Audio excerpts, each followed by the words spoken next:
सोचिए, एक ऐसा वादा जिसकी कीमत किसी की जान हो, क्या कोई उसे निभाएगा?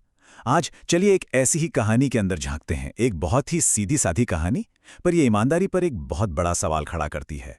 तो फिर सवाल यही उठता है कि ईमानदारी की मतलब ऑनेस्टी की असली परीक्षा आखिर होती क्या है। और मजे की बात यह है कि ये कहानी इसका जवाब एक ऐसे तरीके से देती है जिसके बारे में शायद किसी ने सोचा भी नहीं होगा। तो चलिए कहानी की शुरुआत करते हैं। भाग 1, एक गाय का शांत जीवन। देखिए, हर कहानी की एक शुरुआत होती है ना? और हमारी कहानी की शुरुआत होती है एक बहुत ही शांत, खूबसूरत से गांव से। यहां पर हम मिलते हैं माया से, एक बहुत ही प्यारी और सीधी साधी गाय। उसकी 2 पक्की दोस्त हैं, नंदिनी और गौरी, और ये सभी उसी शांत गांव में रहती हैं। उनकी दुनिया, आप कह सकते हैं, एकदम सुकून और दोस्ती से भरी हुई थी। सब कुछ बिल्कुल परफेक्ट लगता था, है ना? लेकिन फिर कहानी में एक ऐसा खूबसूरत मोड़ आता है जो सब कुछ बदलने वाला था। माया मां बनती है, एक प्यारे से बछड़े की, जिसका नाम था मालू। अब कहानी का दांव बहुत बढ़ जाता है, क्योंकि अब माया के पास बचाने के लिए, प्रोटेक्ट करने के लिए कुछ बेहद कीमती था। और यहीं से कहानी का दूसरा भाग शुरू होता है, एक नामुमकिन वादा। यहीं से असली टकराव, असली कॉन्फ्लिक्ट शुरू होता है, जब वो शांति अचानक एक खतरनाक मुठभेड़ से टूट जाती है। सोचिए, अचानक वो सारा सुकून भंग हो जाता है। झाड़ियों से निकल कर आता है एक बाघ। ये वो पल है जो कहानी का रुख हमेशा के लिए बदल देता है।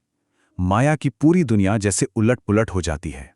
और ऐसे खतरे के सामने माया एक ऐसी गुजारिश करती है जिस पर यकीन करना मुश्किल है। ये उसका डर नहीं बोल रहा था, ये एक माँ का प्यार था अपने बच्चे के लिए। ये बात उसकी हिम्मत और उसकी ममता की गहराई को दिखाती है। जाहिर सी बात है, बाघ को उसकी बात पर बिल्कुल यकीन नहीं होता। उसका शक और माया का वादा, इसी टेंशन पर तो कहानी आगे बढ़ती है। मतलब कौन अपनी मौत के मुंह में वापस लौट कर आएगा भला? लेकिन तभी बाघ एक ऐसा फैसला लेता है जो सबको हैरान कर देता है। शायद माया की आंखों में उसे कुछ सच्चाई दिखी। उसके शिकारी दिल में भी एक पल के लिए शक पैदा हो गया और वो उसे जाने देता है। पर यह एक तरह से उसकी ईमानदारी का इम्तिहान भी था। चलिए अब कहानी के तीसरे और सबसे जरूरी हिस्से पर आते हैं, वापसी का सफर। ये कहानी का वो मोड़ है जहां एक फैसला, बस एक फैसला, सब कुछ तय कर देगा। तो माया के सामने अब 2 रास्ते हैं, और सच कहूं तो दोनों ही नामुमकिन लगते हैं। एक तरफ अपनी जान बचाए और झूठी कहलाए, या दूसरी तरफ अपनी जुबान का मान रखे और मौत को गले लगा ले। ये एक बहुत बड़ी दुविधा थी और इसका हल उसे अकेले ही निकालना था। तो उसका फैसला आखिर आता कहां से है? बात सिर्फ वादा निभाने की नहीं थी, बात उस सीख की थी, उस विरासत की थी जो वो अपने बच्ची के लिए छोड़कर जाना चाहती थी। और ये पल वाकई बहुत भावुक है। वो अपनी बच्ची को आखिरी अलविदा कहती है। वो जानती है कि उसका फैसला कितनी बड़ी कुर्बानी मांग रहा है। यही थी उसकी ईमानदारी की कीमत।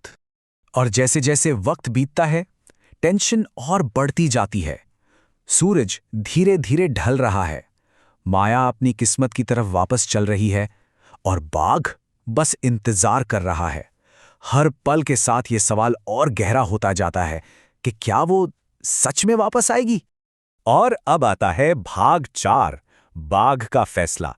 देखिए, माया ने तो अपना फैसला कर लिया, अब बारी बाघ की है। वो क्या करेगा? बाघ को सचमुच अपनी आंखों पर यकीन नहीं होता। वो माया वापस आ गई है, उसने अपना वो नामुमकिन सा वादा निभा दिया, और बस यही एक पल बाघ के लिए सब कुछ बदल देता है। माया की इस ईमानदारी ने बाघ के दिल में एक बहुत गहरा असर डाला। उसे एहसास होता है कि ये सच्चाई, ये ईमानदारी उसकी भूख से कहीं ज्यादा कीमती है। आप कह सकते हैं कि माया के सच ने बाघ को पूरी तरह बदल दिया। और फिर बाघ वो फैसला लेता है जिसकी किसी ने भी उम्मीद नहीं की थी। वो माया को आजाद कर देता है। सारा तनाव खत्म हो जाता है और कहानी में एक ऐसा मोड़ आता है जहां रहमदिली एक शिकारी की फितरत पर जीत हासिल कर लेती है। तो चलिए अब आखिरी हिस्से पर आते हैं, एक वादे की ताकत। आखिरकार कहानी का अंजाम क्या होता है और इससे हमें हमेशा के लिए क्या सीख मिलती है? कहानी का अंत बहुत ही सुखद होता है। माया भागकर अपने गांव वापस जाती है, अपनी दोस्तों और अपनी प्यारी सी बच्ची मालू से हमेशा के लिए मिल जाती है। एक बहुत ही खुशी का मौका जो उसकी ईमानदारी का ही इनाम था। तो इस पूरी कहानी से हमें सीखने को क्या मिलता है? असल में कई बातें, जैसे कि सच्ची हिम्मत, डर के बावजूद अपने सिद्धांतों पर टिके रहना है, कि हमारे शब्दों में किसी का भी दिल बदलने की ताकत होती है, और ये कि ईमानदारी की कीमत कभी-कभी जिंदगी से भी ज्यादा होती है। यही वो बातें हैं जो इस छोटी सी कहानी को इतना असरदार बना देती हैं। तो आखिर में ये कहानी ईमानदारी का असली मतलब समझाती है। ये सिर्फ सच बोलना नहीं है, बल्कि अपनी जुबान का मान रखना है, अपने वादे पर टिके रहना है, चाहे उसकी कोई भी कीमत चुकानी पड़े, चाहे हालात कितने ही मुश्किल क्यों ना हो। तो हम इस चर्चा को यहीं एक सवाल के साथ छोड़ते हैं। ऐसा कौन सा वादा है जो किसी की पहचान बनता है? इस कहानी के बाद ये सवाल सोचने पर मजबूर करता है।